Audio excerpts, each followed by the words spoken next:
অনুমোদন দিয়ে ৰাজ্যৰ 22খন জিলা আৰু মেডিকেল কলেজত 50টা বেডৰ 22টা ICU বনাবৰ বাবে 522 কোটি টকাৰ এটা খুব বিশেষ প্ৰকল্প এটা আজি হাতত লৈছে। অৰ্থাৎ প্ৰত্যেকখন জিলাতে ICU নাটনি আছে।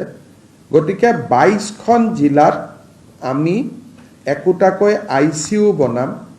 প্ৰতিটো ICUৰ বাবে আমি 23 কোটিকৈ টকা খৰচ কৰিম আৰু এই ICU খিনি আমি পাব্লিক প্ৰাইভেট পাৰ্টনাৰশ্বিপত চলাবৰ বাবে যত্ন কৰিম। কাৰণ কেতিয়াবা চৰকাৰে ICU বনালেও তাত ডক্টৰ নথকাৰ কাৰণে ICU বিলাক নচলে।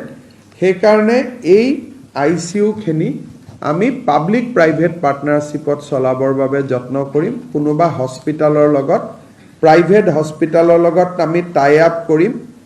ৰোগীয়ে মাচুলটো চৰকাৰী দিব, গেপখিনি চৰকাৰে দিব। ৰোগীয়ে মাচুলটো প্ৰাইভেট হস্পিটালক দিব নালাগে, ৰোগীয়ে চৰকাৰী নিৰীক্ষত দিব। কিন্তু চৰকাৰী নিৰীক্ষতকৈ পাব্লিক প্ৰাইভেট হস্পিটালখনক যিখিনি অতিৰিক্ত দিব লাগিব সেইখিনি চৰকাৰে নিজৰ বাজেটৰ পৰা দিব।